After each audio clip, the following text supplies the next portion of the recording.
All right, you're highly welcome to this wonderful evening. Today happens to be on the 25th of May, 2026. Today is a beautiful Monday evening. It sounds good. You can share this live telecast with a lot of people as much as you can. And then don't forget to subscribe to this channel as well, in case if you haven't. Today we are here to talk about one or two things. So you can't afford to exempt yourself. You must partake in this live stream. So kindly do justice to my voice by sharing it to a lot of people for me. If you have any question, please, with all due respect, write it at the comment section for me. If you have any question, I'm here for any question. These days, any majority of the topics that I've spoken about, you could see clearly that after we are done with the live stream, I intentionally take the video down. Not because of anything, but it's a sensitive topic and I don't want a lot of people to get it. So those of you who are online, after listening to it, then I will take it down. So that is just by the way.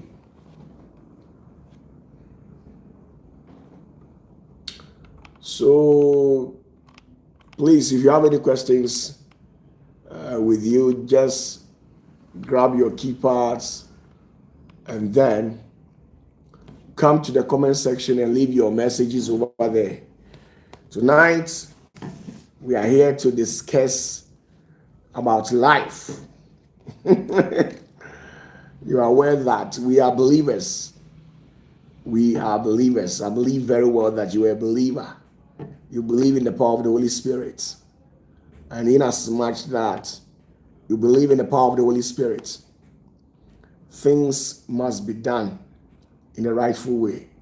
Now, let's go to the comment section. Today, our very first message is coming from Kunedu Mary. Kunedu, good evening to you. I believe you're doing well. Jennifer Pia Sante, Nyamika Blessings, Ivedu Buain, and Adra, Ubria Bua, Yaufori, Ebenezer, Hinichechi, Apostle of Fire, man of God, I do not believe you're also doing well.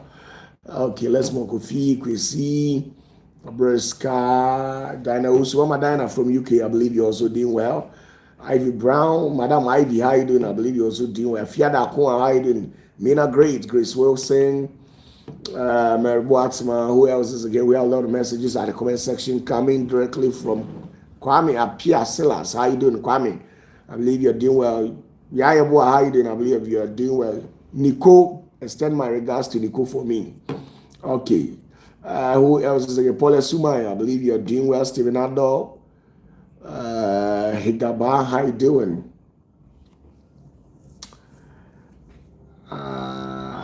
Mr. Kojoa Piasante, greetings to you as well. I believe you're doing great. Esther Ajiman, greetings to you as well. Madam Augustina Aqua, Pastor Joseph Jima, man of God, greetings to you as well. Patrick Ahin, how you doing? I believe you also doing well. Madam Bishop Belinda Brown, I believe you are doing well, also for mommy. Greetings to you. Enough respect. I respect you so much. Also for mommy, Pastor Thomas Esifi, salute you as well, man of God. I believe you are doing well. You are listening to the most troublesome pastor alive. That's just by the way. You have to accept me as who I am. You can't change me. I'm just like that. Monkey no fun, but mama like him. That one there, it be real talks. So please, in case if you have any message, don't hesitate. Grab your keypads, come to the comment section, type it in there. I will see it right here, read it out, and then answer you in case if it demands response as well. Okay. Nanadua says she did there. No yawa. Big ups to herself, man. Let's move on. If you have any questions, please bring it on board. Bring it on board. Today we are here to talk about one or two things. You see, when I see the kingdom of God prospering, I love it so much. When I see my fellow men of God, women of God, and then believers in general, when I see those people prospering in all aspects of their life, I love it so much. If not anything, at least you will help to sustain the kingdom. Sometimes your resources will be used to facilitate the activities of the kingdom. So majority of the prayers that I pray behind doors for some people is to see them prosper in all their endeavors. So that is just by the way. Okay, Mary Gambo, how are you doing? I believe you are doing well. I am also doing fervently well. I am doing well.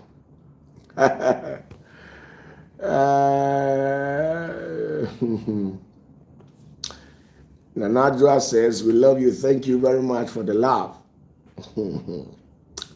So just understand that. Okay, let's move on. There's a question at the comment section coming directly from Dr. Udru, and it reads, the bones are hard for my teeth, but too nice to leave alone. Yeah, okay. Yeah, I understand you. I got you. Yeah, okay. I understand you.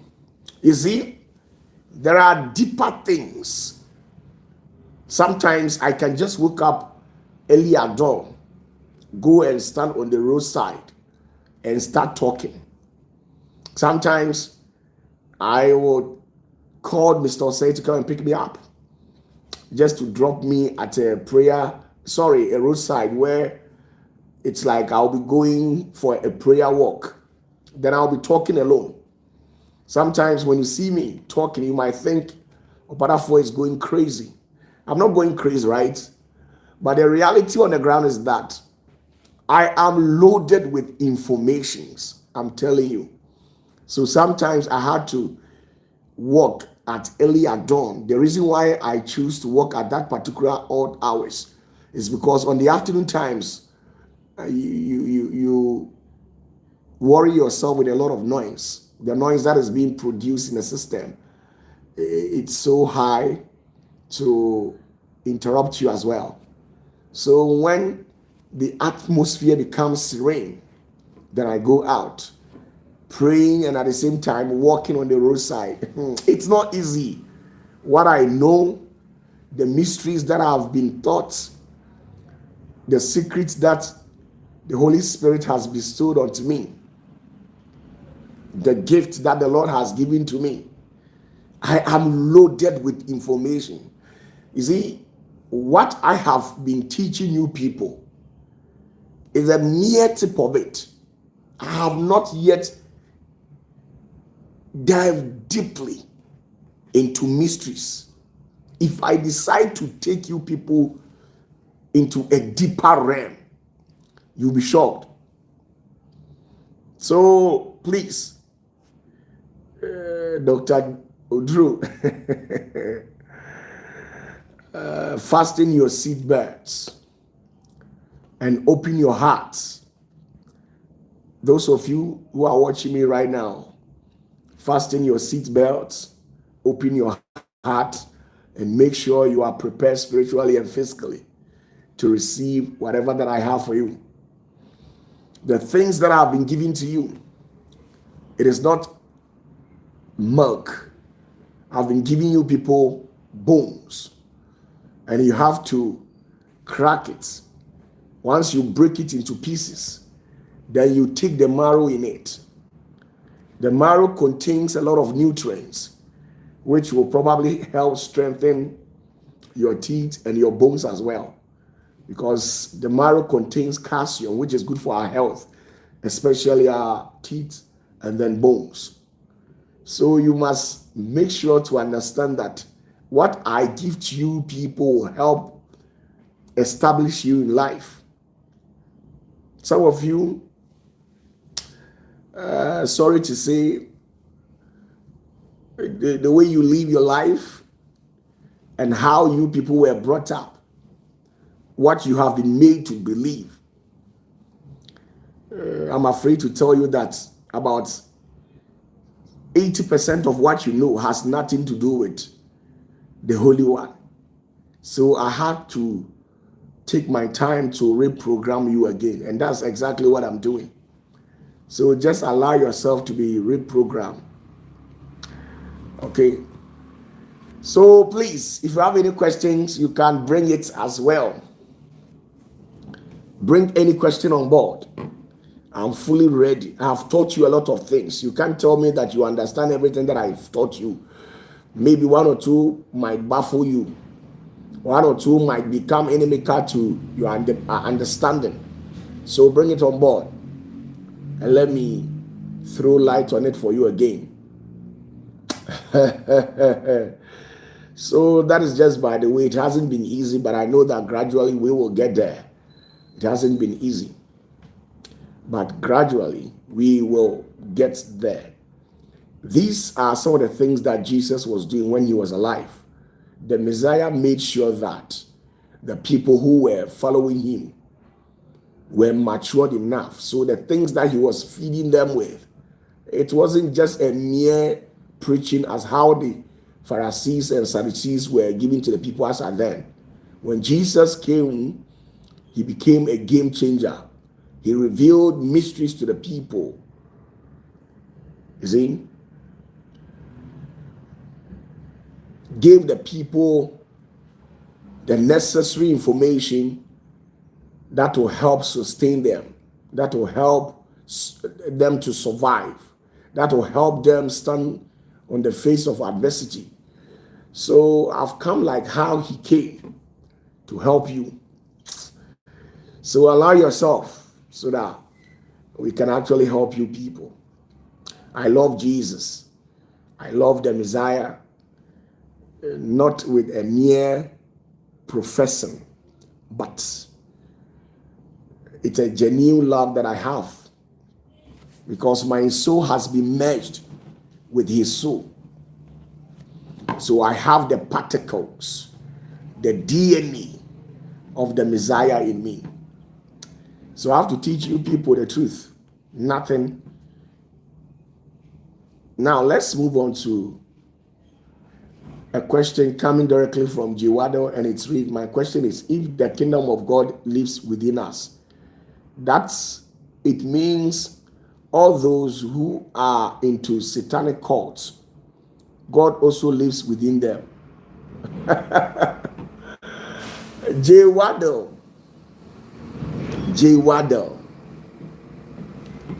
Now you must understand that there is no being on earth that can function on its own, irrespective of Lucifer becoming a rebellious entity as such.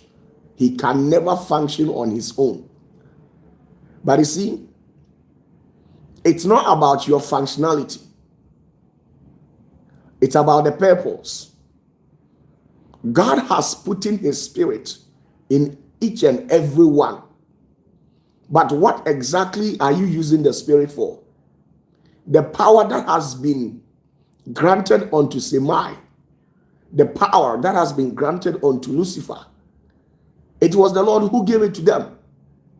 When they became rebellious, he never took it back. So you should understand that the power that they have at their possession as I speak with you, it was the Lord who gave it to them. But you see, within this context, we are not interested about the power. We are never interested in it. We are interested in what you use the power for. We are interested in what you use the power for. We are interested in what gives you the energy to do what you are doing. We are interested in your source. There are some who have been disconnected. There are some.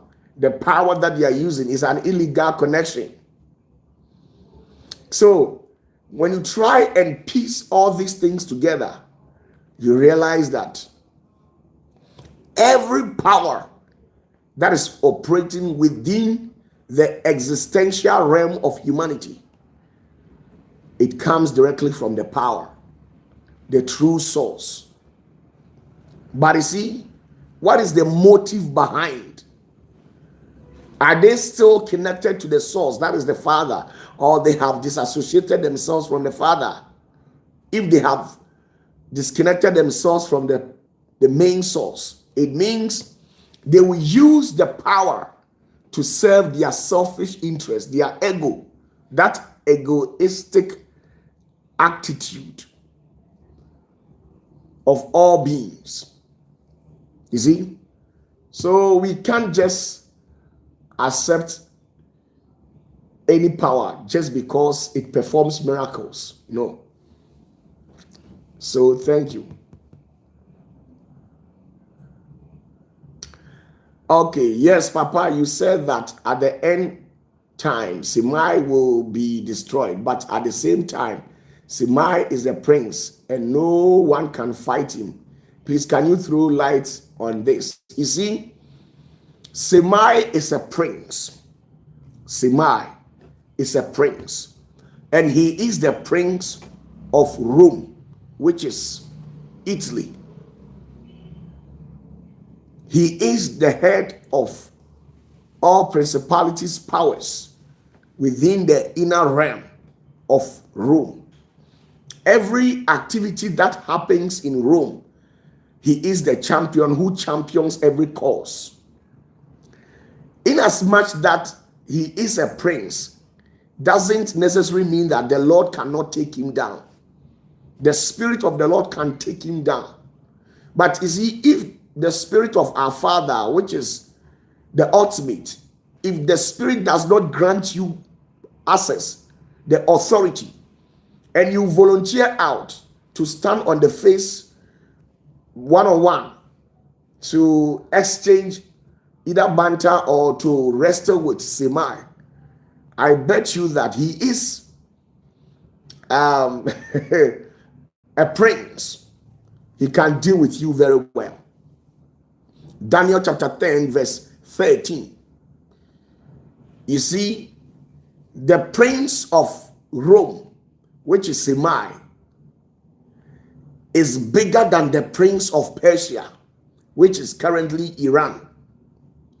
Now, on that dimension, within that demonic zone, the prince of Persia falls under the prince of Rome.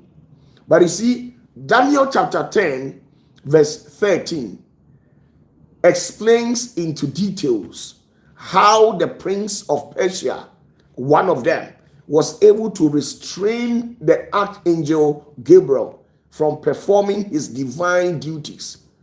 So even angel Gabriel, with such level of power and such level of an immense glory, if he was being restrained by the prince of Persia, imagine you having an encounter with the prince of Persia personally. What would be the outcome? Some of you people, you see, in the realms of the spirit, it's about rank or hierarchies. Some of you, you are in rank 1, rank 2, rank 3. So you are not qualified to stand head to head or toe to toe with some of the demons or principalities, irrespective of what you have believed, irrespective of your righteous life. The devil is not afraid of anything. He is not afraid of righteousness. I'm here to tell you that some of you people, you have been made to believe that the devil is afraid of righteousness. That is, Semai is afraid of righteousness. But that is not the truth. I can support my claim with biblical reference. The number one reference is Matthew chapter 4, verse 1 downwards, when Jesus had fasted for 40 days, Samaria appeared to Jesus on a mountain and decided to test him. So if he is afraid of righteousness, how on earth was he able to approach Jesus Christ? Even Jesus, a man of that type, a man of that caliber, he was able to approach Jesus Christ. Now, on another note to regarding Job chapter 1, verse 6 and Job chapter 2, even the higher heavens, the council of heaven, when they sat on the issue of Job, they attest to the fact that Job is a righteous man. Job is a righteous man. But yet still, the devil won the case over Job.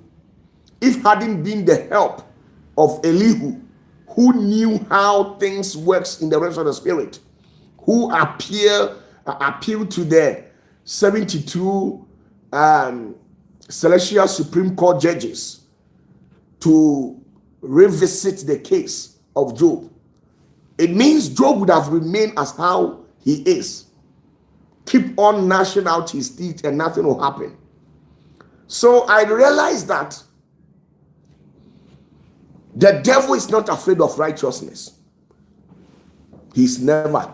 So some pastors keeps on propagating the story of you becoming a righteous person, because when you become a righteous person, the devil will flee from you. It's a lie. It's a lie. The devil is never afraid of any righteous person. But you see, when you read from Genesis to Revelation, there is one thing that I've come to observe which the devil is afraid of. There is only one thing that the devil is afraid of when it comes to human and then the devil and God relationship. Listen to me clearly. Human, the devil and God relationship. When it comes to this, the devil is afraid of only one thing. And when it comes to God and then Semai's relationship, Semai is afraid of one thing. Semai is afraid of the righteousness of God. Why? Because he will not be able to stand on the face of his righteousness. The righteousness of God is so immense to an extent that no entity can stand right before him. Once you stand before our Father, his righteousness will incinerate, annihilate, or shatter you into pieces. So when it comes to God and then Semai's, which is Satan's relationship, what the devil is afraid of is the righteousness of our Lord. But when it comes to human and the devil and then God, these three different beings, what lies between our Father and we humans is that the devil is afraid of the genuine and authentic love of God for human, because he knows that once the Father develops love for you, he will never hand you over to the devil to test you, to prosecute you, to take you through anything. So he doesn't want the Lord to love you. That is why he always sees to it that we commit crimes, so that the love of our Father will be totally taken from us. Once you are being loved by God, no matter what the devil will do, he will not succeed. So the major agenda of the devil is to make sure that we are not being loved by God. That is it. Because even it happens in our real existence. If you get your girlfriend, you can be fighting on the behalf of the girlfriend unnecessarily. Even things that doesn't bother you, you are tempted to overstep your boundaries to poke your nose because you love the girl. Now, when you get married to your wife, Things that doesn't bother you because you love your wife. You are tempted to overstep your boundaries and fight on the behalf of your wife. When you give birth to your child and you love the child so much, this is what happens. You are tempted to overstep your boundary and sacrifice a lot for your child. The same thing happens between humans and God. If God descends to love us so serious to an extent where he can't go a day without you, there are times, there are in certain realms and situations where there are certain categories of persons who are found worthy to merit the grace of God, where the Lord loved them so much, so the Lord will pay a visit to you every now and then. And sometimes when you talk, people will not understand you. This is the same love that our Father had for Adam and Eve. Every now and then, the entire celestial council, the judge, the highest, the seraphims, the princes, they will pay a visit to Adam because Adam is being loved by our Father. So, you see, all the things, the tactics, the schemes, and strategies that the devil deployed just to destroy Adam, he was not being able to become successful. The devil was not successful because we are being loved by God, and God cannot see to it that we are being destroyed or we should be destroyed by the devil. No, it doesn't work like that. So before Semai was able to prevail, he had to deploy schemes and tactics to commit a crime by rebelling on the voice of the Lord, going against a command from the Lord. And by so doing, even you, the men in this comment section, you attest to the fact that if you have a girlfriend, if you have a sister, if you have a son, if you have a wife, and the wife or that particular person that you have developed love for, if that person becomes rebellious or recalcitrant and always rebel on your command, at a point, it will be that gradually, it will be reducing gradually. That is how it is. So the devil knew that for the devil to be able to take hold of humanity and destroy humans, he must cause something between humans and then our Creator. Once we do something against our Creator, then the love that the Lord has for us will be reduced. And by virtue of that, he will gain an upper hand on humanity. So the Lord, the only thing that the devil is afraid is when the Lord loves you. When God loves you, the devil is afraid of you because you become the apple of the eye of God. You become the soul of God. So every now and then, the Lord will pay you a visit. So if I see men of God going about saying that live a righteous life, when you live a righteous life, the devil will flee from you. You are a joke. You don't know what you are preaching. You are just a baby preacher. Ask yourself, how many times did the devil tested Jesus Christ? Even on Matthew chapter 4, he was tested 3 times. How was he able to get closer to Jesus, knowing very well that he is righteous being? So the devil is not afraid of your righteousness. This is what you don't understand. The devil is never afraid of your righteousness. If you are righteous or whatever, he will confront you. He will accuse you in the celestial court of law. Make sure to raise a case. Make sure to raise a judgment against you. So understand this. Oh my goodness. One time a pastor was preaching and I was listening to him, and he said, one of these Nigerian preachers, he says, live a righteous life. And when you live a righteous life, the devil will run away from you. I say, you are a baby Christian. You are a mere novice or a proselyte. When you grow spiritually, you understand the realities of life. You get to know that the devil, who is Semai, he is never afraid of anything apart from the unconditional love of God.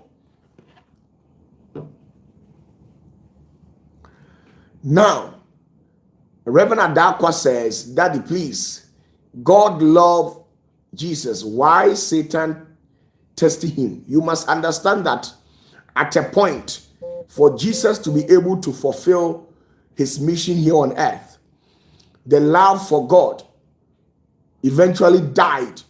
So there was nothing like love between Jesus and the Father. That's why when he was hanged on the cross, he cried out loud unto the higher heaven, saying that, Eli, Eli, lama sabachthani, my Lord, why have thou forsaken me? There is nobody who can forsake something that he loves. There is nobody who can forsake something that he loves. Yeah, now, in the first place, you must understand that before Jesus came here on earth, he already existed in heaven, where he was enjoying the fullness of his Father's love.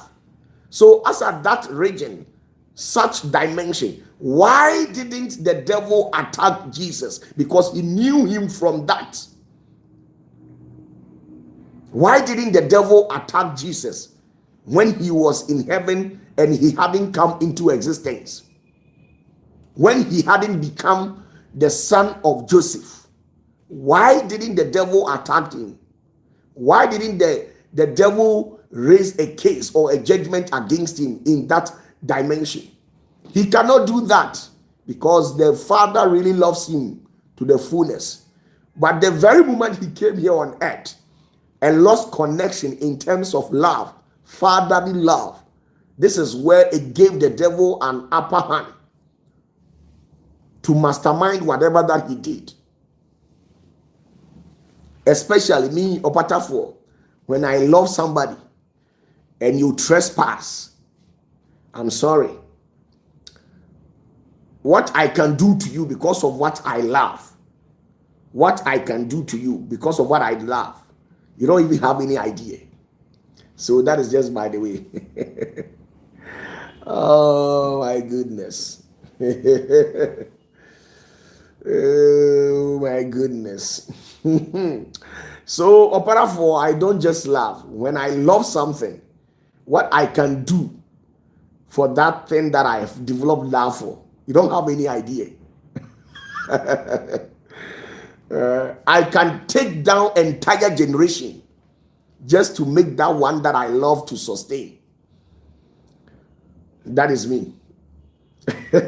I can seize the blessings of a whole generation and give it to the one that I love. There is nothing you can do, and that is me. You don't know. You don't know OPATAFUOR. Okay, let's move on. Jewada says, so literally, when visiting earth, you must abide the laws of the world, even as God. You must understand the game.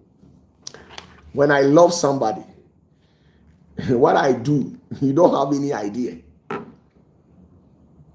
I don't care, taking down more than 3-4 generations just to make sure the one that I love enjoys it to the fullness. Yeah. So love is a beautiful thing. It's very powerful. Okay. The same thing implies, how can I say I love somebody and I will sit there, looked unconcerned, and allow a being, my subject, to which I have an upper hand on, to bully or to destroy the one that I love? It will never happen. So when I love something, I'm ready to do anything to make the one that I love enjoy life. You don't know me, eh? I can penetrate your family, seize everybody's blessing, and give it to one soul, the one that I found it wealthy, the one that I love. I can penetrate any family that I want, seize everybody. Unless you bow to the one that I love, or else you can't make it in life. You don't know about that for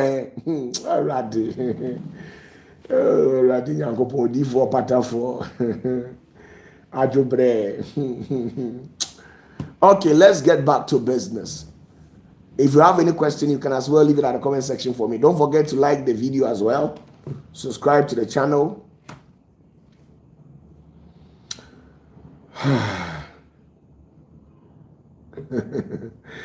Kojapia says, I wait when Papa starts to love me. It's good. It's good. Yeah, it sounds good.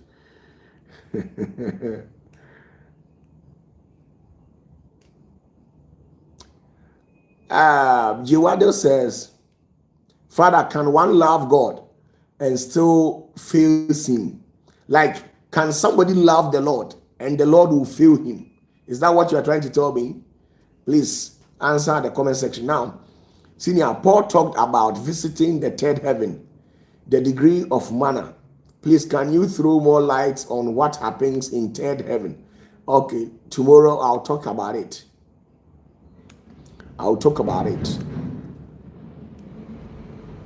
Okay, Jewado says, no, you will fail the Lord.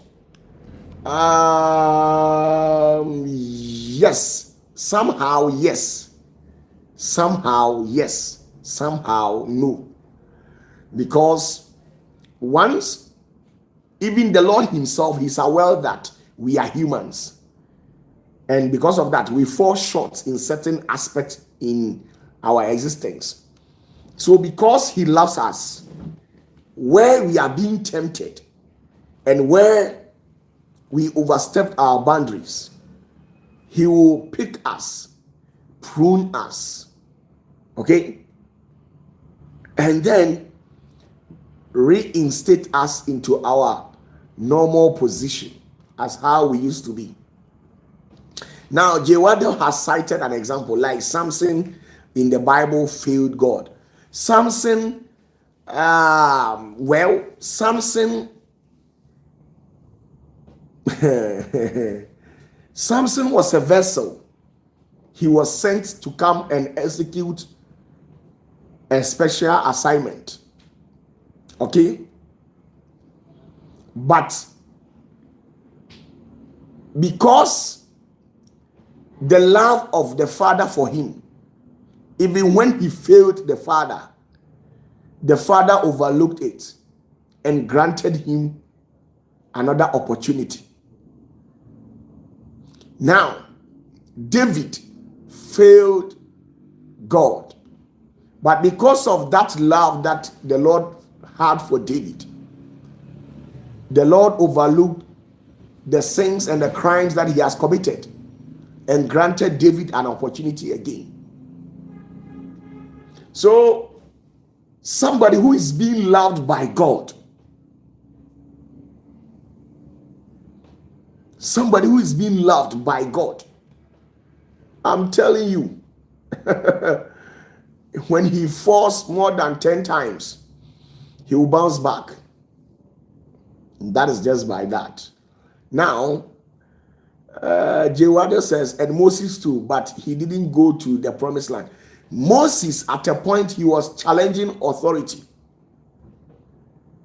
Moses was challenging authority. That is why he was being cursed. That's why they said to him that you have seen Canaan, but your leg shall never step there. Why? Because, you see, the Lord gave him an order. The Lord gave Moses an order. And then he went contrary to the rules of engagement. So he needed to be punished. But because of the love that the Father had for him, when they interceded, he showed him mercy. That is it. Jesus loved Peter.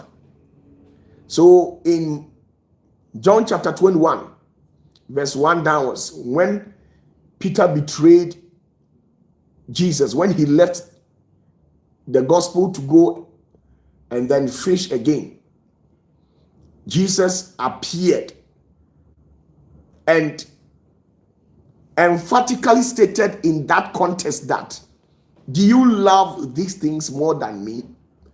And Peter confessed the love that he had for Jesus. So a second chance was granted unto Peter. But because Jesus never loved Judas, when he messed up, he also messed up big time. So love is something that you don't understand. When a spiritual person tells you that he loves you, when a spiritual person tells you that he loves you, I'm telling you, it's a big plus, especially higher people who operate with higher energies. Now, let me tell you this. A lot of things has happened in the Bible. Jacob and the 12 sons, he never loved all of them like how he loved Joseph. So he took the destinies of all the 11 and gave to Joseph.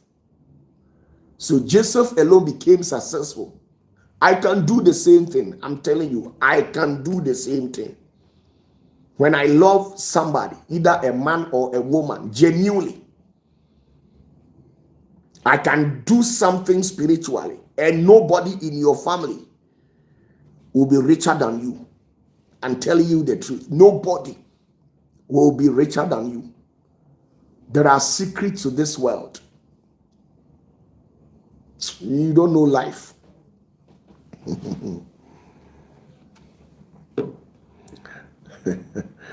Ebenezer, yes, of course. Yes, of course. Reverend Adakwa says, leader, all those just mentioned it's because 30 Mercy Gate, please. I don't understand what you say.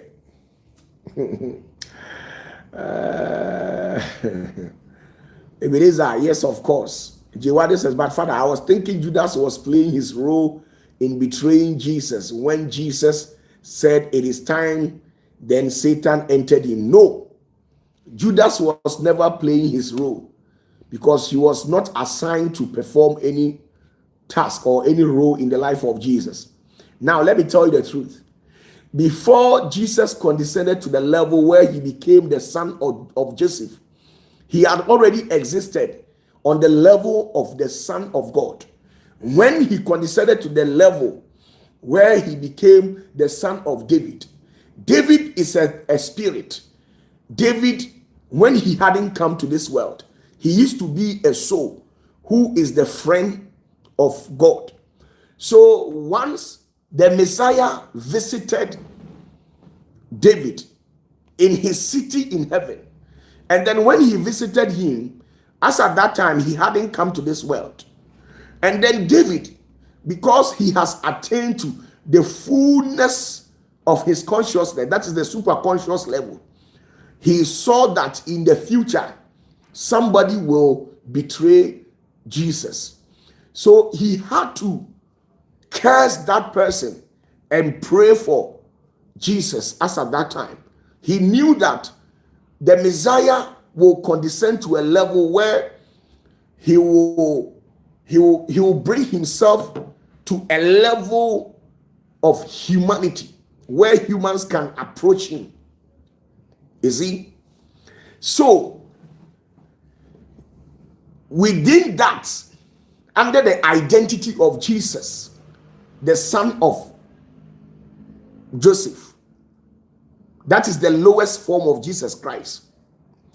When he visited David in his city, David saw that in the future, when he condescended to the level of humanity, somebody will betray Jesus. So because of that, he offered a prayer by cursing the person, that because the person has pretended to walk with Jesus, let him not become an apostle forever. So whatever that he has been called to come and do, let another man take it. So you see, Judas was called to become an apostle, and then because of the prayer of David, it tormented and tortured him, because David saw it long time before Jesus condescended to become our level. So this is what actually transpired. So there's nothing like this and that. Now, when Judas kicked the bucket, when he stood right in front of the mirror of distortion, the mirror of distortion showed him 400 versions of himself, not knowing that Judas could have become president. He could have become a high priest. He could have become a high-end prophet. He could have become a high-end apostle. But he neglected all these things and became stuck to one by perpetrating evil. You see, when you kick the bucket, it is there that you realize certain things. It is there that you realize certain things. So all the sufferings and the things you are going through, like you feel you don't have money, the Lord is not being good to you because you don't have money. All these mere assumptions that we normally create in our thoughts. When you kick the bucket and you stand right in front of the mirror of distortion, the mirror of distortion will show you a version of whom you could have become. So I'll not go there. Let me pause. So that is just by the way, okay?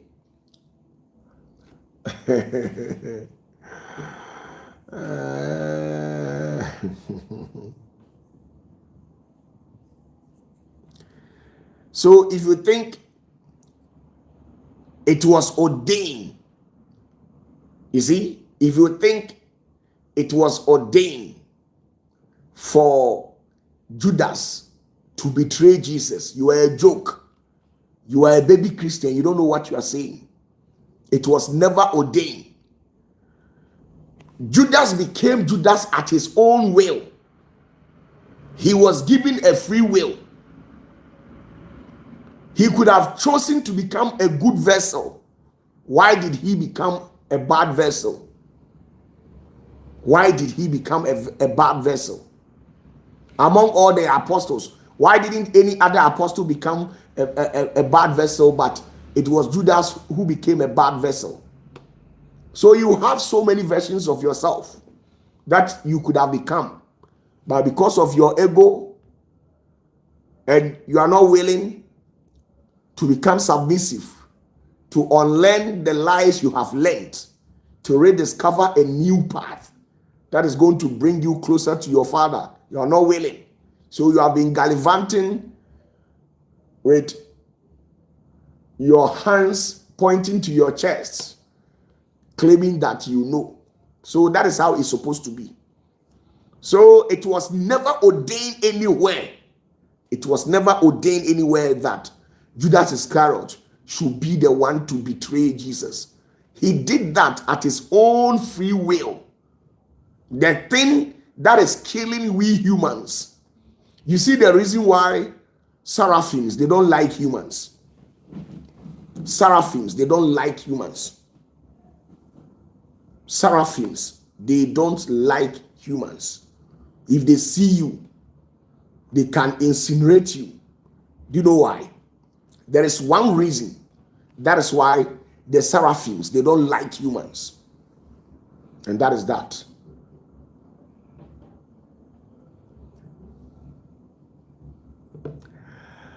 Hegaba says, Papa, please, can someone be poor and still go to heaven? Let me tell you the truth. The message of poverty is a propaganda to put chains and lock you, for you to become tied with the devil. Even the Lord himself, He hates the spirit of poverty. How much more you humans? That is why everywhere the Lord went, there was blessings to an extent where it became abundant. If it is truly from Jesus, if it is truly from the Holy Spirit, if it is truly from God, then the blessings of the Lord must be there. Have you asked yourself why, even for God to come and rest or live among men, he had to request Moses to build an ark of covenant, which will become a landing point?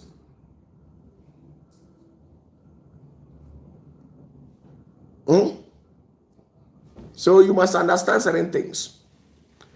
Aaron says, Papa, is ego the reason why the seraphims don't like humans? No. Because of free will. The seraphims always say that they don't see anything special with us. Why the Lord granted us a free will, the ability to make a choice, the ability to think. But they, being a higher being, they were not granted that free will. So seraphims don't have free will.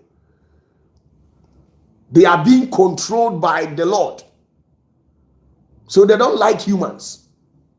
Free will is the biggest gift that the Lord gave to humanity, but we misused it. Free will in the kingdom is given to the Messiah, given to the Father. They are the only beings that operate with free will in the highest form. But this particular free will, we are fortunate to be given to us, and we use the free will to satisfy our selfish interests and egos, that egoistic attitude and characters, those behavioral patterns coming directly from egos. You see? So the free will is something that the seraphim doesn't want us to see, having it. That is why they hate humans. If you meet a seraphim and it is not a divine encounter where it has been ordained in the highest of authority, the seraphim will incinerate you, kill you at once. So seraphims, they don't joke with them. Okay?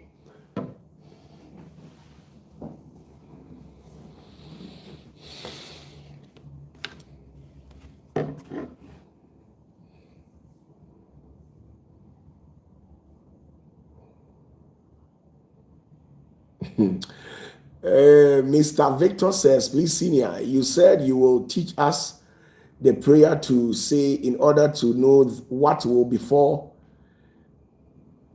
an individual before the judges when he dies. Okay, you want that prayer, right? No, it's not even about you standing before the judges. It's about the mirror of distortion. Okay? It's about the mirror of distortion. I can give you a secret code and password where when you use it or initiate it, it will open a portal for you and your spirit can ascend to a higher dimension to go and stand right before the mirror of distortion. And the mirror of distortion will do everything for you. If you want me to read a little about the mirror of distortion, I can show you as how it will happen. It's a secret. How would you be able to know if what you are doing, the Lord doesn't like it? How would you be able to know your faith? So you must always visit the mirror of distortion to see and check yourself, your checks and balances. You must make it. So that is just by the way, okay?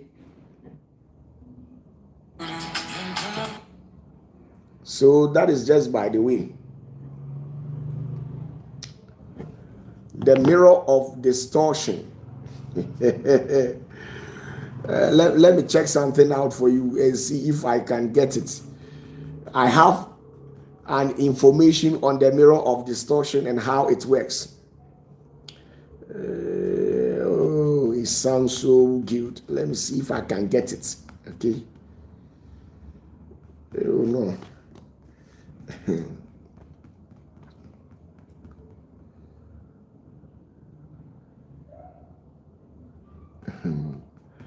It's not an easy thing. Okay. I'm just checking something out to see if let me see. Here's it.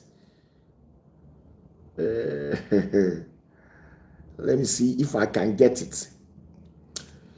So please, with all due respect, no. Robert Donko says, so the seraphims are jealous of humans, so they don't protect humans in any way. No. The seraphims are not our protectors. They can't even communicate or have contact with humans. You can only do that when you are being transformed, when you are being given the authority. There must be an authority bestowed onto you before you can communicate with them. When they see you, they will reduce you to nothing. They are too powerful, too dangerous, extremely powerful. Even the lesser angels, like the principalities and archangels, they don't get closer to the seraphims, because once you get closer to them, they will reduce you to nothing. They are extremely potent. So that is just by the way.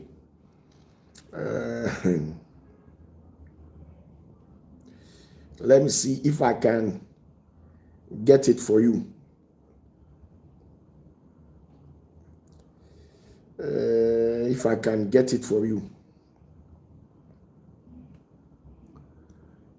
Papa, please, is there any secret to the number 72?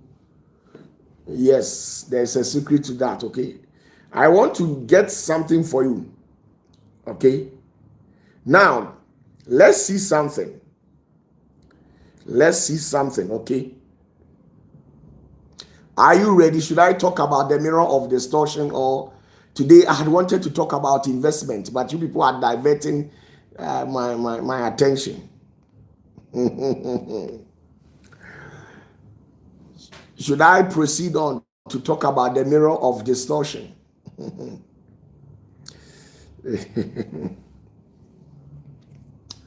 Yes, confirm my message at the comment section for me. I have everything here. Yes, sir, mirror of distortion, okay? Now, when we talk about the mirror of distortion, this is it. Let me show you something. Let me read something from my little coded information, my tablet. Now, this is it. In the primordial era of before creation, when the Holy One, blessed be He, contemplated the concept of judgment. Now, there are so many forms of judgment. There is a form of judgment called the deen. Now, in heaven, when we say deen means a severe punishment, a punishment that is not normally given to humans. Now, because of that, He created a being. You see, a problem emerged. How would divine justice be applied to souls ascending through heavenly palaces? Mercy could be channeled through many angels, but perfect, terrifying justice needed a special executor. Now, because of this, the Lord created a being because of justice apart from the 72 judges. Apart from the 72 judges, because of justice, He created another being who is very powerful. And this being, he works hand in hand with the 72nd judge. And this is what he do. Now, His name means the one before whom all falsehood crumbles. The name of this judge, I have written it here, but please, I can't give it to you. I can't give it to you. Now, if you want to see that, whether when you die, you go to heaven, or you have a chance to reincarnate, or your soul will be shattered or intercepted by a principality, or what will happen, or maybe as I speak with you, you want to know your fate, though you have not kicked the bucket, but you want to know your fate. Now, this is it. Because of these things, he formed a prince. And this is the nature of the prince. Pay attention to it. I am explaining it to you. Now, this is it. Now, the name of this prince, when you translate it to our language, it is called the one before whom all falsehood crumbles. Now, he was formed from solidified divine disappointment, not in creatures, but in potential for creation to betray its purpose. Each of his atoms is crystallized. Okay, now let's look at him. He is normally called as the living tribunal. Anywhere that he passes in heaven, he is called a living tribunal. Now, this is what he does. Now, this particular judge appears as a being of shifting reflective surfaces. Like you see a mirror, and the mirror is like an object, a crystal that is having a shining surface, and when you turn it around, it will be reflecting and stuff like that. You women, you have some materials that you put on your attire, or certain things that you put on your skin, and it will be reflecting. This is how he was created. This particular being was created. Now, this is it. He says, now, he appears as being of shifting reflective surfaces, not a solid form, but a constantly adjusting apparatus of judgment. Now, let's look at his height and how he looks like. Veritably, he appears exactly 3 times taller than whoever beholds him, symbolizing the 3 witnesses required for condemnation. Now, if you are 6 feet, when you appear before this particular judge, who carries the assignment of mirror of distortion, he becomes 3 times taller than you. As how taller you are, no matter what, he will increase in height 3 times more than as you do. Now, this is it. Now, his body, like how my body is composed of 1,000 polished obsidian plates that constantly rearrange. Now, those of you who have been watching robotic films, like these Indian films, now, this particular being looks like Krishna. Have you watched the Indian film called Krishna? There was a guy in the movie who was having a body like a reflective apparatus. It was changing just like that, and the guy was very strong. This is how this particular judge looks like, but he is more terrifying than the one in the movie called Krishna. Now, this is it. This is his face. He has no fixed face, but rather a rotating array of judicial expression, which means like how interrogators piercing gazes when you stand in the box, and then maybe a judge is interrogating you, like how he looks at you. At times, that is how when you stand before him, he looks at you. At times, like how the executioner's blank stare, like you have been given a verdict to go and be crucified. The one who is taking you, look at how he will treat you. That's how sometimes he looks like. Now, the witness recording eyes, the jury's collective judgment, the bailiff's restraining look, the warden's custodial glare, the psychopom's guiding glance. Now, this is how he keeps on changing. He can frown his face, sometimes as if he's crying, as if he's laughing at you. Very dangerous. Now, he has 7,000 spiritual eyes. The eyes like how I have 2 eyes. This particular judge, he has 7,000 eyes. Each is a living courtroom where a soul's deeds are replayed. So, the 7,000 eyes that was given to him by the Holy one of the eye is a living courtroom where every soul on earth, every soul on this earth, every action that you have ever exhibited is being recorded by the eyes of this particular judge, a senior judge. Now, what he does, now, he has 12 wings of blackened silver that beat in the rhythm of slowing heartbeats. Now, he has 4 hands, each serving different judicial function. Now, those of you who have played Mortal Kombat, you see that there was a being in that movie or that game called Goro.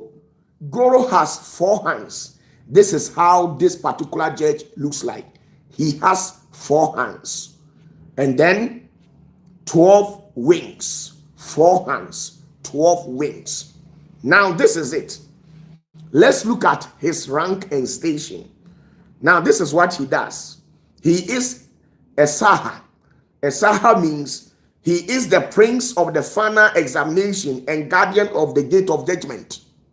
He is a prince or the judge of final examination and guardian of the gate of judgment. That is what he does.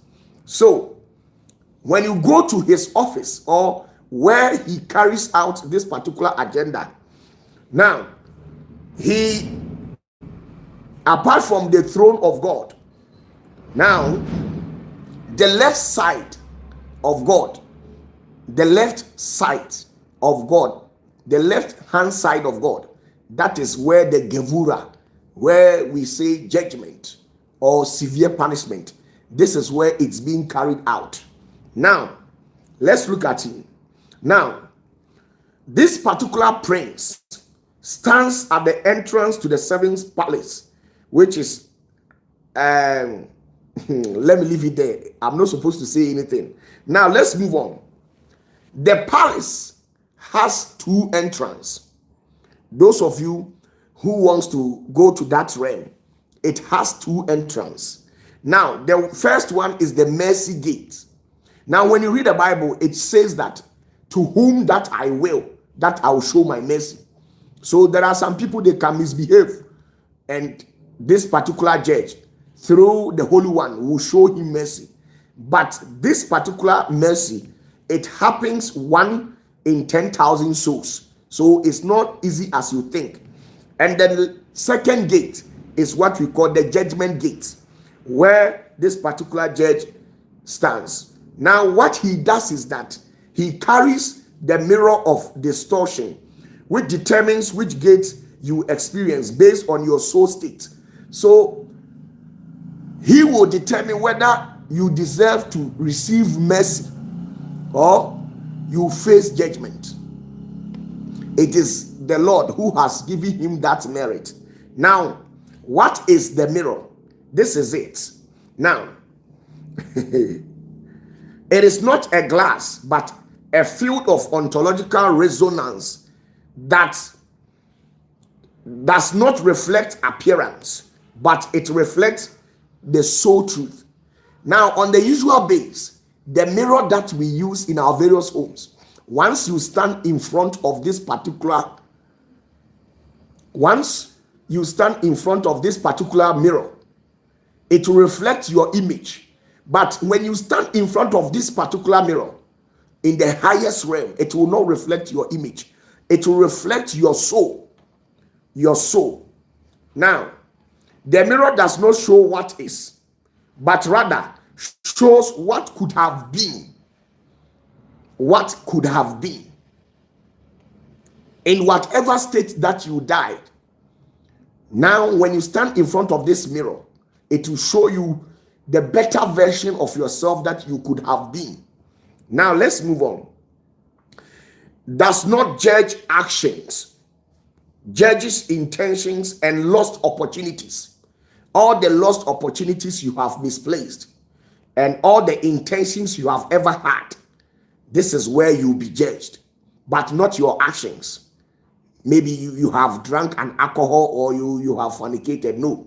But what this particular judge does is that he will judge your intentions and lost opportunities. Now, does not show your sins, but rather when you stand in front of this judge, he will show the better version.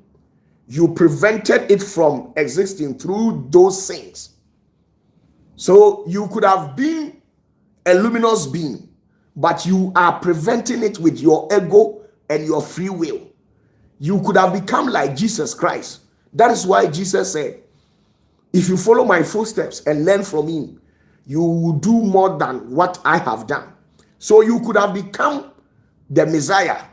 You could have carried the seed of the Messiah. Your soul could have merged with the soul of the Messiah. But because of your selfish interest and your ego, you are preventing that to happen. So when you move before this particular judge, I have gone there before. I have experienced him before. I have once stood in front, not even once, about 3 times, stood in front of this particular judge where the mirror of distortion. I used to be very bad guy, not bad in the essence of involving myself in illegal things. No, but I'm a type that I don't just believe in things unless I experience and witness it. That's why I've been telling you that when the Spirit of the Lord took me or picked me at the early stage, I used to wrestle with the Lord because I didn't like it. In my mind, I wanted to become a military doctor, a specialist. That was my mind. That is why I did science at the SHS level or SS level. I did science and I was one of the best. Okay, so now let's see the mirror of distortion. Now we have the 7 mirror of distortion. So you pass through 7 mirrors, and the first one is called the amplification distortion. The first mirror you stand in front is the amplification distortion, and what it does is that all the small lies that you have ever told will become a gaping holes in your soul's fabric. Now, if you grow spiritually, you will see that the soul, the human soul, has a garment that was given to him or her by our Father. So your soul wears a garment. So once you stand in front of the mirror of distortion, the first thing that the mirror will do is that now all the small lies that you have ever told, all the deceptions that you have ever deceived people, it will become a gaping holes in your soul. Now, the minor theft appear as a grand betrayal. The minor theft, you have been stealing, you have been lying to people, you steal from people, you cheat from people, especially these pastors who lies a lot. You see, they cheat people, they extort money right at the detriment of their members, where they say a lot of things just to get money instead of them to confess and say the truth. If the members will give you, they will give you. There's nothing like Kofini Ama. There's nothing like this or that. If the person will decide to give you, he can give you. No more telling lies. The reason why that I'm always straight. You people are not, you don't understand me. So now the next one, under the amplification distortion, white lies become foundations of false realities. Do you know what we meant by white lies? If you don't understand, I can explain to you. Now, then it moves you, right? The judge will move you to the second mirror, which is called the subtraction distortion. Now, this is what they will do to you. Your good deeds are reduced by your ego that accompany them. Some of you, the good deeds you did, you are a liar. It was accompanied by ego. So your ego will be subtracted from all your good deeds, the seed and offerings and tithings and the people you have been supporting in the society. Your ego in you will be subtracted from all the good deeds, and let's see what will be left. Now, what will happen is the next one under the second, which is the subtraction distortion. This is what will happen. Your charity shrinks by the percentage of your pride, or the charity you have given to people. It will be reducing in size by your prideness. Your prideness, it will be reducing in size. Now, the third one, your prayers diminishes by your lack of kavana, which is intention. Some of you, the intention, the mindset you have. That is why the Lord is not responding to your prayers.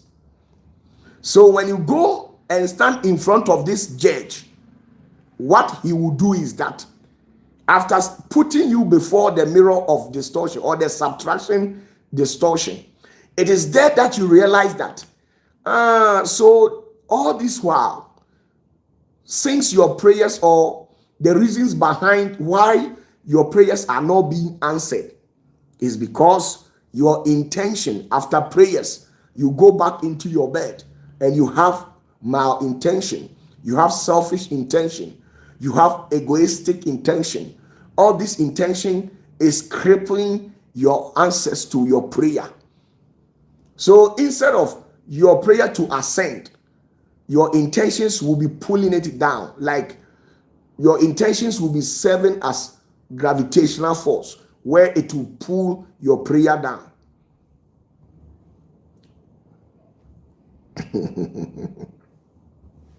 Now, after that, they will take you to the third distortion. We call it the temporal distortion. Now, the third mirror, once you stand in front of this particular third mirror, this is what will happen. Three things will happen. The first one, it will show your life backward from death to birth. So the time you kick the bucket, it will show you your life from that time and reduce it to your small age. Why do they do that? Now, makes you, now the second, it reveals what your childhood decision did to your old age. So some of you, your old age is as a result of the decisions you took in your childhood. So they will reveal everything to you. When you were young, you never listened to advice. You were rebellious, recalcitrant, arrogant. You thought there was nothing. So because of that, when you grew, maybe you have become poor. Maybe you are suffering at your old age. All these things are happening to you, and you think God has betrayed you. They will reveal to you in the mirror that you took certain decisions. You initiated certain attitude in your childhood. That is why you are suffering. That is why it landed you in the situation you find yourself. Some of you, the young girls, the young boys, when you were in your 40s, your 30s, you were drinking a lot of alcohols. Now, it will reveal to you why pressure, diabetes, asthma, different kind of diseases are hunting you. And now you feel like you are not safe. So you are tempted to move from pastors to pastors, churches to churches. And if you are not being saved, you sit at the comfort of your zone and declare that all the pastors are false prophets because they can't help you. Meanwhile, you know that certain decisions you took has affected you in this way. So the judge will reveal to you that you are the sole causative agent of what you're going through. In heaven, there is no lies. They will tell you the truth. The reason why, OPATAFUOR, I don't joke with my life. When you get closer to OPATAFUOR, I can't sit down and look for you to fail in life. If you don't know, let me tell you, that is me. That is why I keep on saying, if you don't like me, I don't care. That is your own cup of tea. Now let's move on. Now, under the temporal distortion, the last thing that the mirror will do is that it will make you experience the consequence before the action.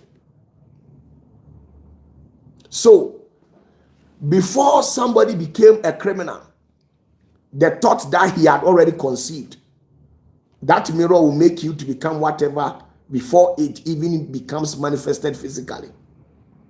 Now, when you move from the mirror 3, this is what they will do for you. You go and stand in front of the 4th mirror. We call it the alternative reality distortion. The alternative reality distortion. And this is what the mirror will do. It will do 3 things. And this is this. It shows parallel versions of you who made better choices. So when you stand in front of the mirror, you could see that you have been divided into so many selves. Sometimes 400, sometimes 100. Sometimes, Jesus has 6,000 versions of himself. You know that Jesus, he has 6,000 versions of himself. So the same thing also implies to you, human. When you stand in front of the mirror 4, which is the alternative reality distortion, they will show you your other version of yourself, the real ones, the good ones.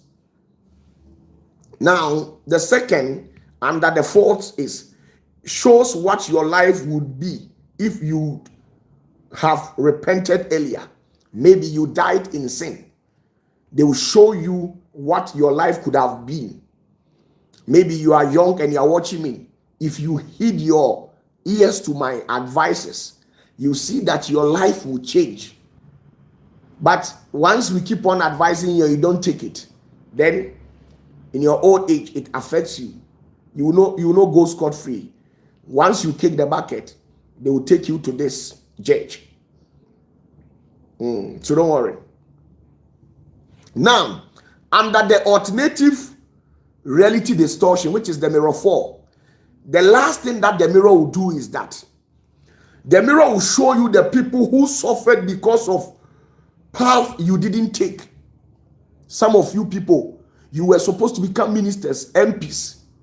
You were supposed to become judges. You were supposed to become pastors, bishops, so that certain people would be saved by you. But you see, because of your ego, your selfish interest, you didn't take that particular path. The mirror will show you all the people who are suffering, are currently suffering, and those who have suffered because of you, because you didn't make good decisions in life. There are some people, their bread has been put in your palms. So you must open your hands every now and then in a wise way. You were supposed to take care of 30, 40 orphans, people living in the society, and you didn't do any of this. Some of you, even paying for your light bill is a problem. Your rental bill is a problem. Now, the mirror 4, which is the alternative reality distortion, it will show you that, you see, because of you, your negligence, you see, because of your unseriousness, because of your rebelliousness, maybe 10,000 souls are suffering, 50,000 souls are suffering. They showed me, when I stood there, they showed me people that I was supposed to give food to them, people I was supposed to help. They showed me. Lord, have mercy. Lord, I'm not supposed to tell them this. Now, after the 4th mirror, they will take you to the 5th mirror, which is the echo distortion. The echo. We call it the echo distortion. And this is what they will do to your soul. Now, every unkind word echoes back at you from the mouth of God. You see a very big mouth hanging in the sky right above you. And every unkind words you have used at people, not in the rightful way, or the sabotage, the backbiting, All these things. Some of you, you made statements against certain people. Those who voiced out derogatory statements because of petty jealousy, greediness, enviness. You call somebody some names, you know it wasn't real. All the things you have said will echo back to you. That is why Jesus said, if you say somebody is raka, you'll be condemned in judgment. This is the level. You stand before this judge and you will be condemned. They will show you all this. Now, under the feet mirror, this is what will happen. Every wasted hour takes loudly in the silence. All the opportunities and chances the Lord has given to you, but you couldn't make hay whilst the sun is shining. Some of you, the ladies, you met certain people who are very good and clean in the heart, but your greediness and lack of respect, you went to challenge those people. There are some women, you think you are smart. Some men, you think you are smart, you are intelligent. God intentionally brought you closer to some people to learn from them, to become humble so that they can help you reach your goals in life. But you see, you thought you were smart. All the opportunities that you have allowed to slip through your fingers, that day, the Lord will request all of them from your soul. That is why I tell you that I don't hurt people. When there is no single soul that will ever get closer to me, that I will hurt you. Because I don't know the reason why you got closer to me. But when you hurt me, you will not get the opportunity to get closer to me again. No matter whoever you think you are. This and many more are the reasons why so many people have been banished. No matter who you are, I know what I'm saying. What I have seen, you have not even seen a quarter of it. What I know, the informations I'm loaded with, you don't even have any idea. That is why when you get closer to me, I can sacrifice my life, lie down for you to walk on me, because I know I'll be held accountable for some of these things. Now, all the opportunities you have wasted, you were praying to the Lord. Some of you, you were found in churches, speaking in tongues and praying to God for God to bless you with marriage. When you got the marriage, after everything, you went into the marriage to become rebellious. That is an opportunity wasted over there. You went there to maltreat, to disrespect the man, to maltreat and disrespect the woman, in a vice versa, vis-a-vis. You see, all this opportunity, the Lord will take it back and then do whatever that it pleases him with you. Because some of you, you pray to the Lord to bless you with finances. After getting the money, you turn your back on the Lord. That is waste of opportunity, because the opportunity that was granted unto you, you have wasted it. All this they will request from you. The reason why there are so many women wandering on the street, suffering, is because of lack of respect. Lack of respect. They enter somebody's house just to go and compete and think she is wise over there.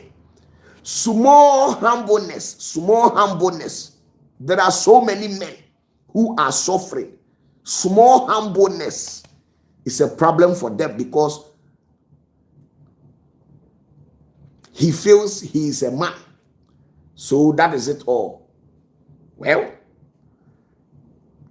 it's your own cup of tea. Now, this is what happens under the feet, which is the echo distortion. Now, the Lord will request every missed opportunity shines with what it would have become. So all the opportunities that the Lord will grant you with.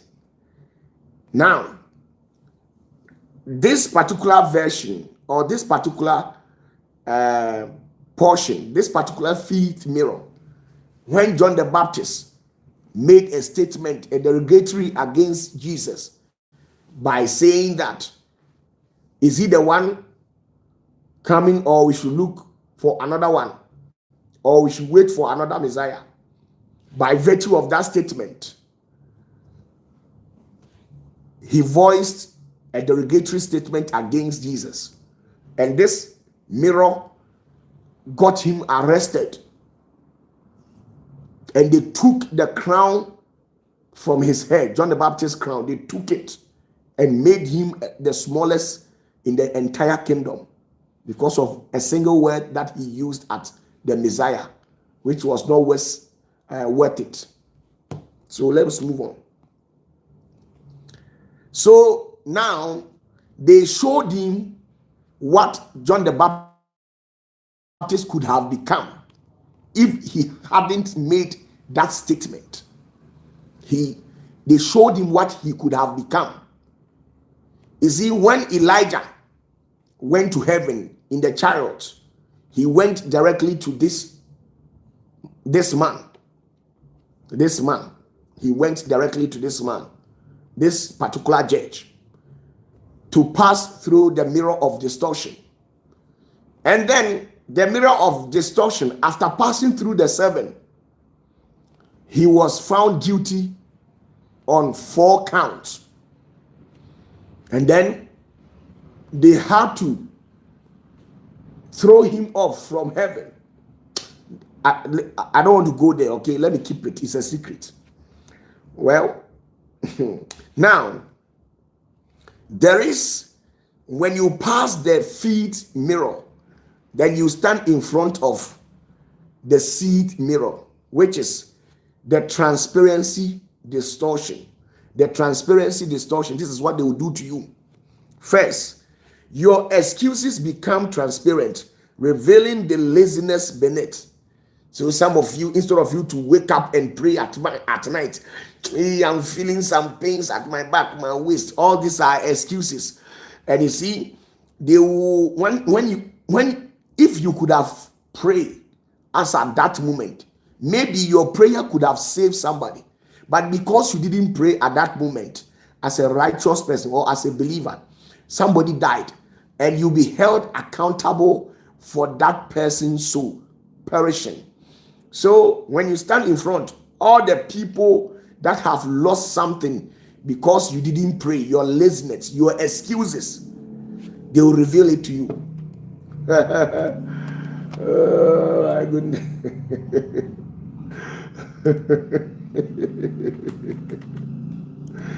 Oh my goodness.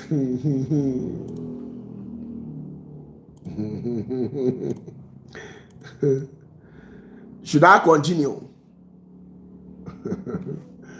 Oh my goodness. Should I continue or I should stop? Oh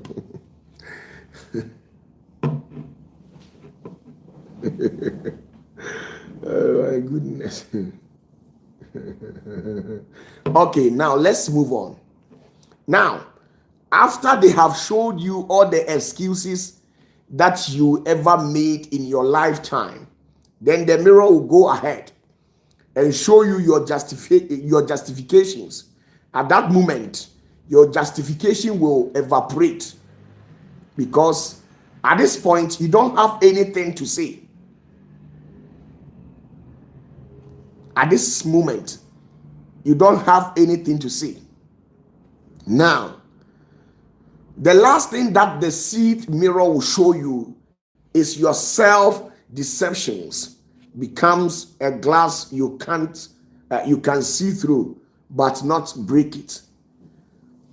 All the lies you have ever told yourself, the deceptions you have ever fed your soul with, at that moment, all will be before you in the seed glass of distortion. There's nothing you can do. Now, this judge takes you to the last one, which is the 7, the final distortion. Now, then this is what will happen. It will show your soul as it is truly is to the divine presence. Now, the last mirror, which is the seventh one, will show you your true identity, your true color, what you are to God himself, what you truly are to God. Now, at this point, no filters, no metaphors, no symbol, raw ontological reality, no lies, nothing. They will tell you truth. Now, at this moment, something normally happens. There are some souls, like the soul of Pharaoh during the times of Moses. He was hard-hearted.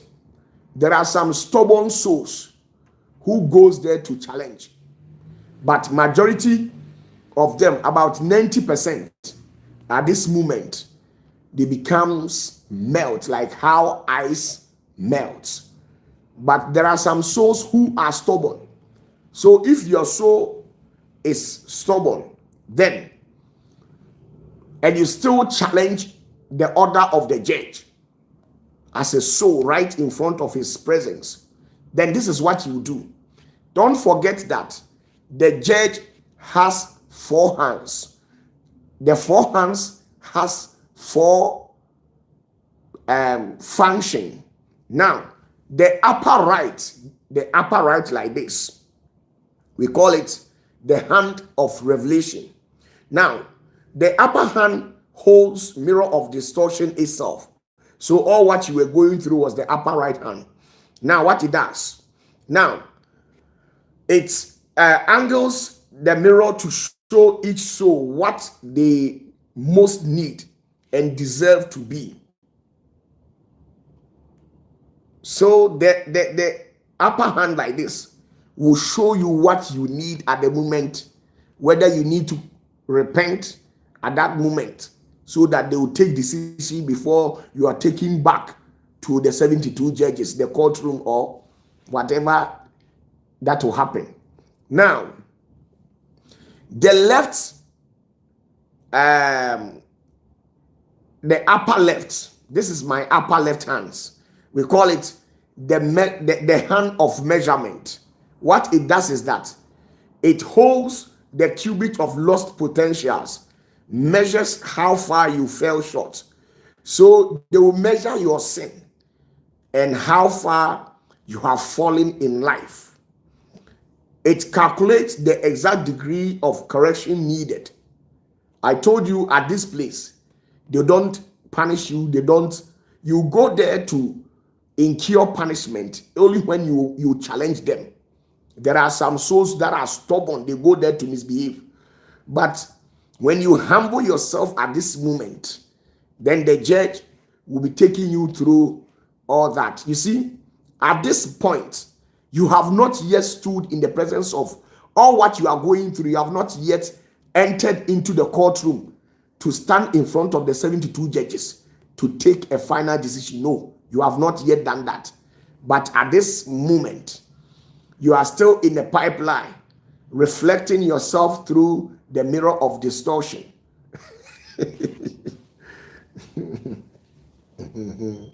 Now, the lower right hand, we call it the hand of direction. And this is what it has. The lower right hand, it holds a staff of black fire that points to one of 3 points. So you see this particular judge, the lower right hand holding a particular staff, pointing to 3 directions instantaneously. And this is the direction.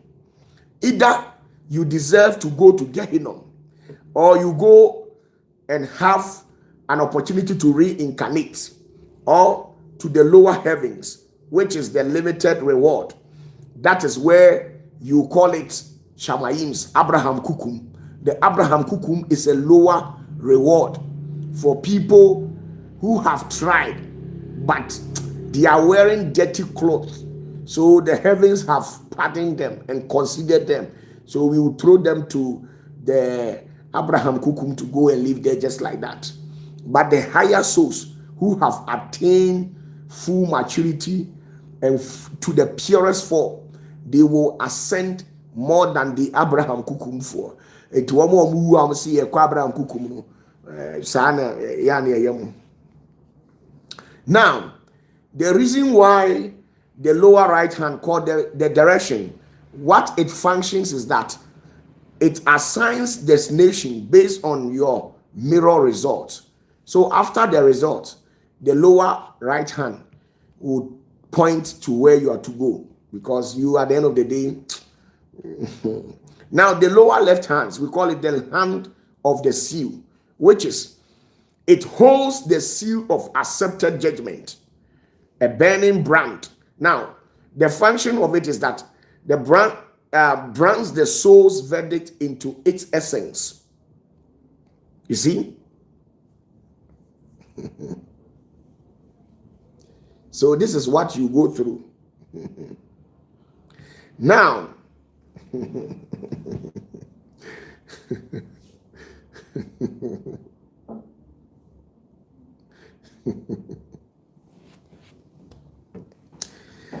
now please, so the day, what will happen is that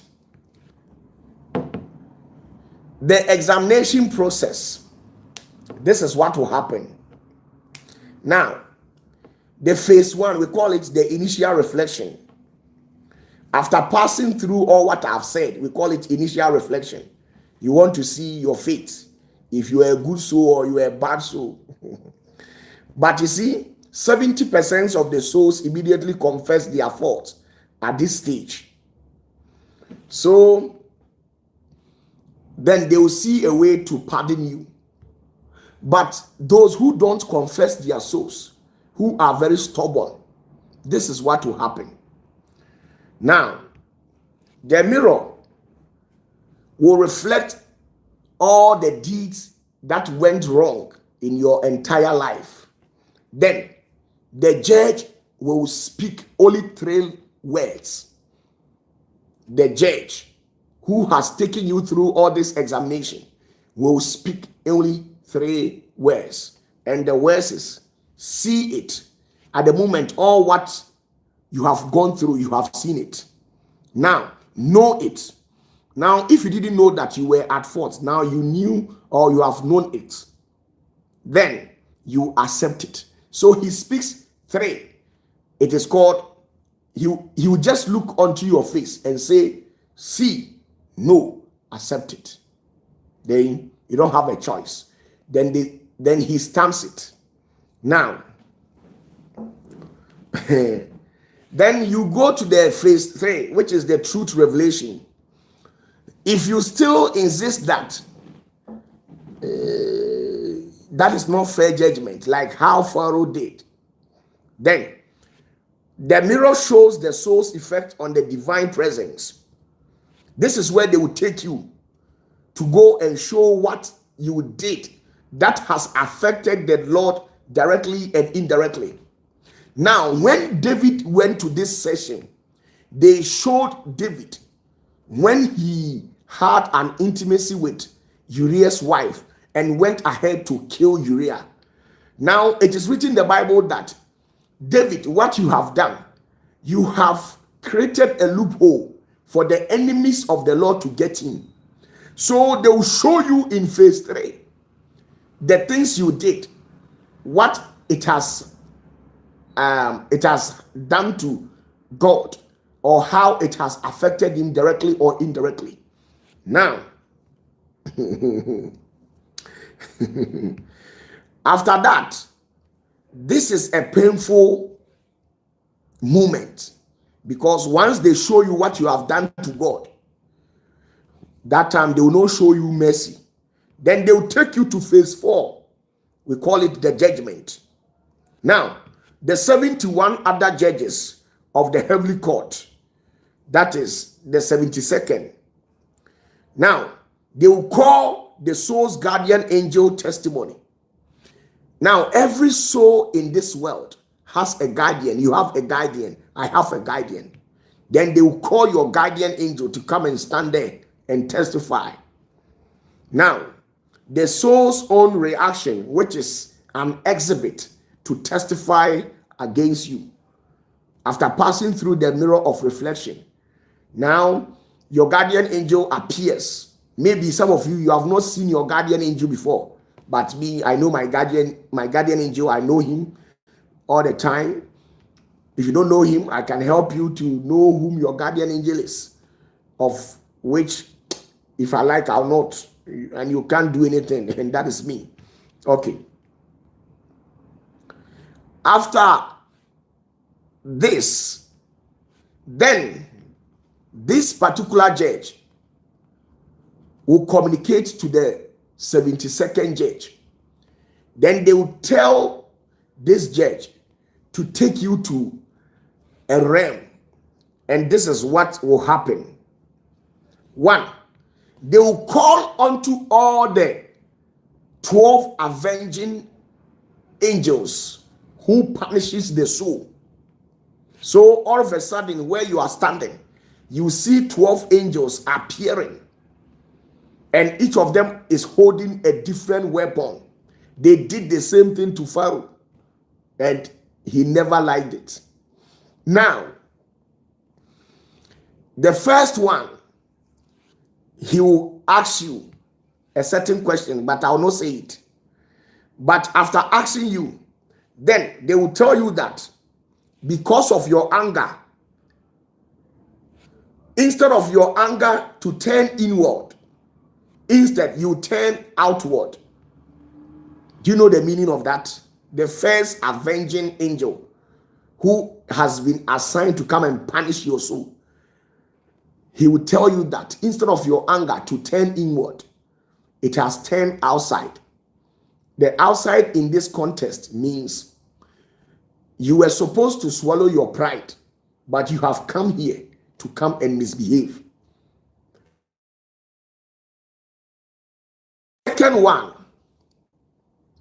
please, the second angel who is part of the 12 avenging, he will tell you that all the destructive things you have caused for destructive passions, you have destroyed so many people's passion. Some of you have destroyed so many people's passion. So you have destroyed a lot of people's life. He will tell you and tell you what he can do. And his name, I can't tell you, but I know their names. Now, there is another one. He will come and tell you they have collected a record from your guardian angel. So the third one will show you a tablet where they have drawn something on the tablet, and it looks like those incense that, and then the incense, the insect will start talking to you. The insects will tell you that when you were on earth, you became like a pestilence. Why? Because you were poisoning the environment and relationship.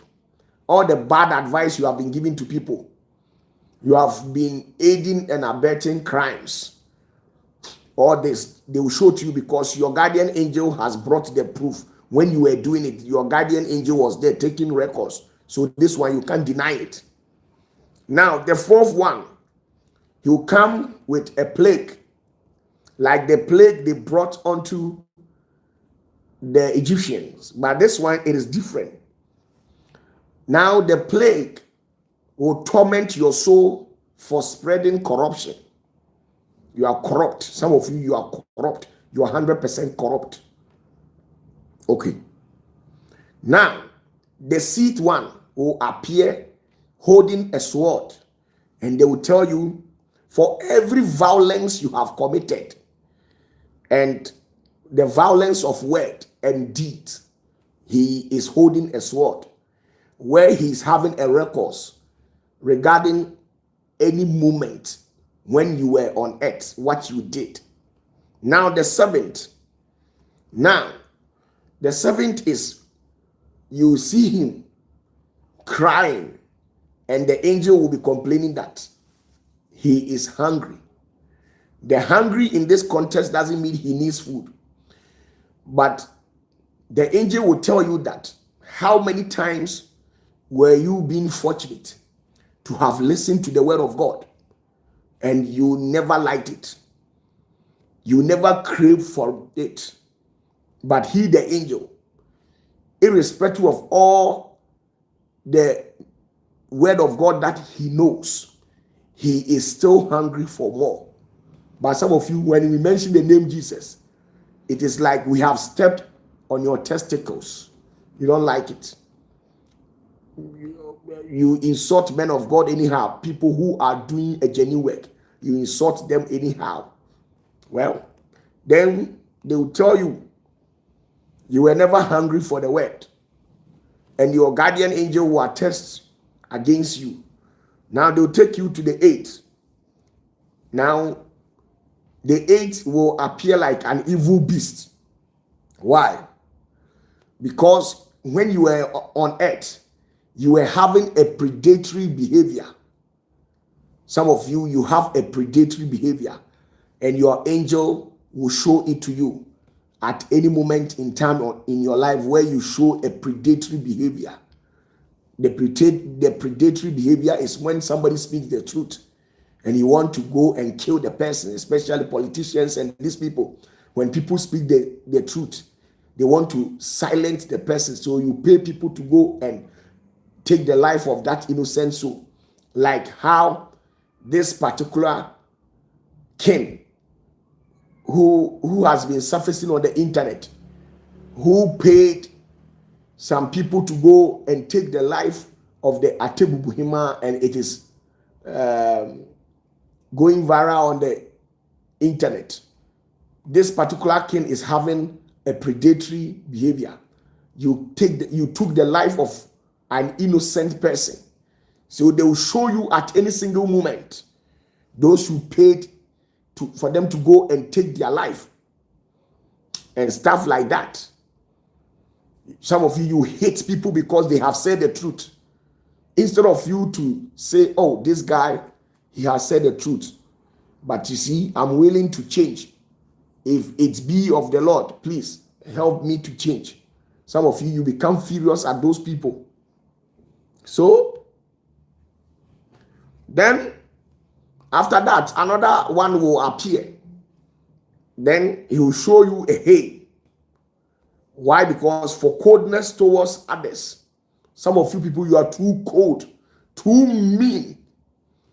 The number of people you became mean to, those who became mean to you, you hated them with passion. But you know that they have not done anything to you. So the hay will stand in front of you. And then he will show you because he has evidence from your guardian angel. Okay. Now, there's another 10th one who will show you another thing. And they will say you polluted the environment, which is spiritual pollution.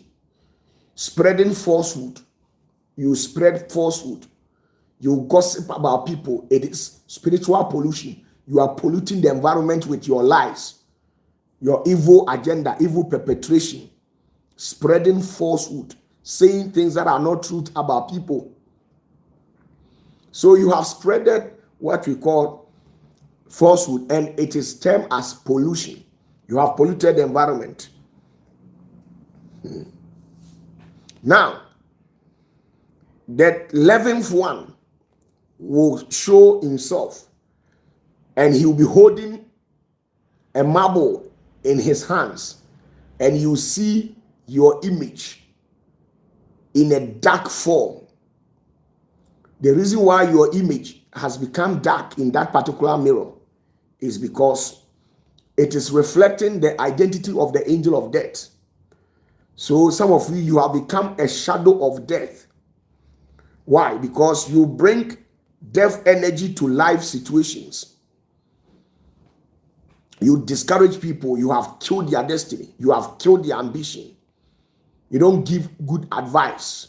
So your image, the spirit in you, is a shadow of death. Everywhere you go, You destroy people's career. You have never contributed to anybody's success. You have destroyed so many people's destiny and life. You are a shadow of death. That is why when you get closer to me and you have that shadow of death, the shadow of death, if you give them your business, they will collapse it.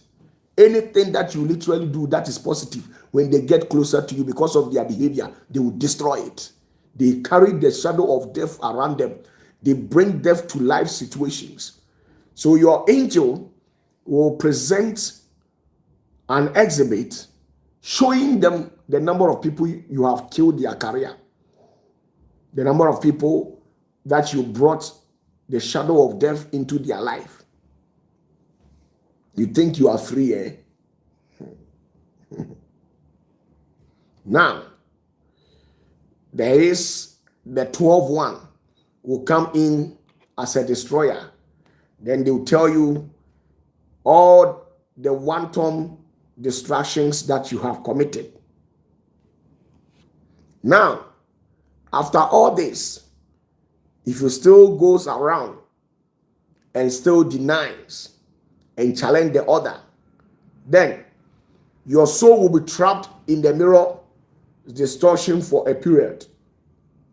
Now, when you are trapped into the mirror, it's like, you see how wire gauge, you see how the wire gauge is.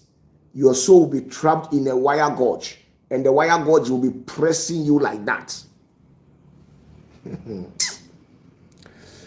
Okay, you now, when Korah, the one who was killed by Moses, when Korah, the one who was killed by Moses, when Moses pronounced judgment against him, Korah, Dathan, and Abiram, when you read, when they withstood against Moses, when they all died, they stood in front of the mirror of distortion before this judge, and Korah was shown 400 versions of his life. Why, among all these 400, he chose to become rebellious? Why did he choose to become rebellious against the voice of God? Why was he sitting in the church, a church that Moses has suffered to build for so many years? Why was Korah, Dathan, and Abiram, why were they influencing the church elders negatively? Why were they sabotaging Moses to them behind Moses when he's not around? The mirror was questioning these guys, and they had no option, and they threw them to Gehenna. So now there's another dangerous part. Okay, there's another dangerous part, but let me reserve that for the moment. Okay. So please, this is not judgment. This is what we call mirror of distortion. There is a prayer that you can pray to enter into this realm, to go and have yourself scanned or fully screened to see your shortcoming. But as you're watching me, I know you know your shortcoming. Maybe you don't tell the truth. You are full of lies. Do you still need the judges to tell you that you are a liar? So, boss, be say, they know what you self they do. You know how. But just that you won't pretend say you don't know anything. This is where you go figure go pray where your spirit go be, go fit carry go there, then my judges go say what brought you there be ego. Say you be sinner, say you be criminal, then you share that pray say you won't can test yourself. Where them go destroy you. So that be in.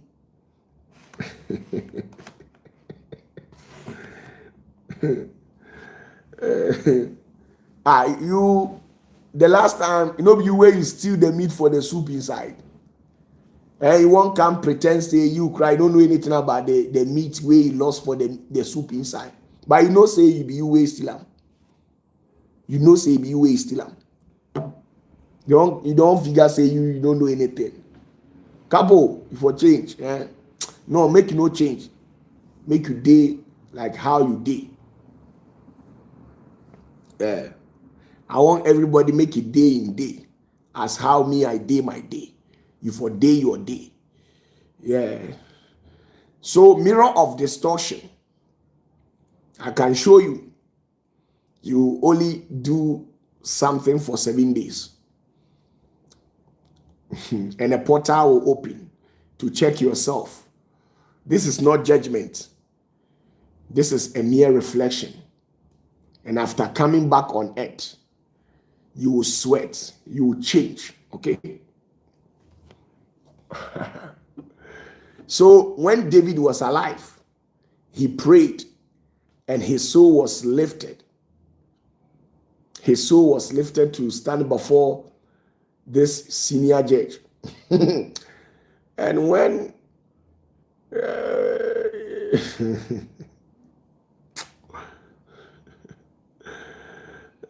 well, if I love you, I can intercede on your behalf as well. I can intercede as how Zechariah loved Joshua and Moses, and he prayed and then interceded on the behalf of them. It's accepted. So this is mere reflection. This is mere reflection, okay? It's not judgment. If you are to face judgment, you will never like it. You will weep bitterly. Some of you say there is no hell, there is no judgment. I've been seeing some little boys on the media who have been making a lot of noise. They keep on saying there is no hell, there is no judgment. When you die, you die. That is all. When you wake up from your trance to the physical world, you will not be able to perceive smell for 40 days. This thing that I've just narrated it in a simple way. If you are to experience this personally, you will not be able to perceive smell, scent for 40 days. You will never feel better for 3 good months.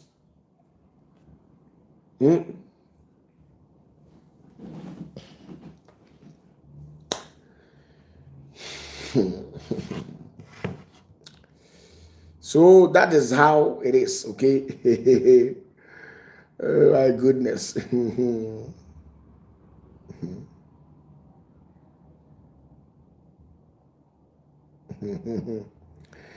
my goodness.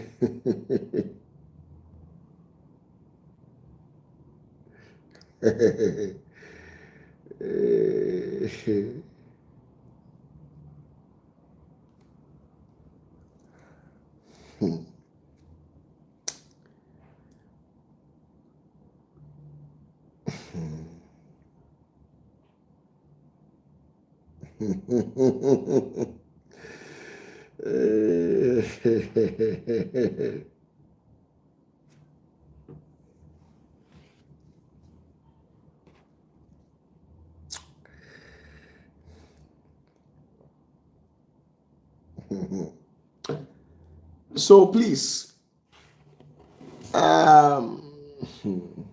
today I wanted to give you a message on investment, but you see, you people have diverted my attention. So that is just by the way. Good night. Tomorrow we shall meet. Don't worry. Don't worry, okay? Continue doing whatever that you are doing. I don't want you to change, okay? If you change, it will pain me. Because at the end of the day, who is going to Gehenna? And who is going to paradise? And who is going to the higher heavens?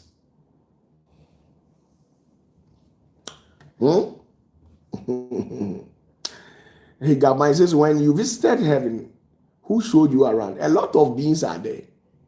A lot of beings. A lot of beings. A lot of majestic beings. A lot of majestic beings. I think 3 days. What? No, it's not 3 days ago. About 4 days ago. 4 days. Yeah, I think 4 days ago. Around 9:30 a.m. in the morning. Around 9:30 a.m. in the morning. One of the mighty ones, he was sent to deliver a message to me. That night, when I was lying in bed, I was actually contemplating over an issue. I was thinking a lot. And then the Lord has given me an assignment to go and execute. And I was not able to go and execute the assignment. And I know there was a punishment reserved for me for procrastinating. So I was lying in bed. No, after postponing the usual day that was meant for me to execute that assignment. And I think 3 days later, I was able to deliver the assignment. So after 3 days, when I was able to deliver the assignment, I was lying in bed and I was contemplating about what I have done and what it can cost me for delaying the word of God. I have delayed it and I was not able to respond to it as how I am expected to respond to. So I was lying in bed and that was my major problem. I was thinking and I kept on thinking. So when I was contemplating, all of a sudden, one of them appeared to me. So when he appeared to me, then he says he was holding a scroll. He was holding a scroll. And then the scroll, they had written something in it. And when I read it, somehow I was comfortable. Somehow I wasn't comfortable. I was comfortable in the essence that the scroll declares to me that there is no punishment reserved for me for the fact that I have responded to the voice of the Father and I have not rebelled on the voice. And at the same time, I'm not comfortable because this message went ahead to tell me that in the future, there might not be mercy if I delay the voice of God like that. You see? So I was just there, though I have been pardoned. And at the same time, it was being used to serve as a warning that nothing of that should happen again. And that day too, it has rained and the weather was very chilly. So when the message came, I said, okay, I'll go. So I was not able to wake up to go and execute it. And in fact, I wasn't feeling comfortable until when they brought the message. So you must understand, the power of God is there. Whatever that happens, it's your own cup of tea. Nobody can force you to change. OPATAFUOR, I can never force you to change. even the Messiah himself, he can never force you to change. Change has been domicile at your end.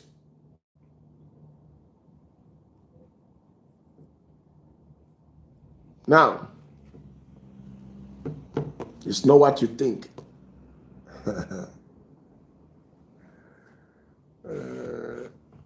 Sometimes they give me some message, and at that moment, it is very difficult for me.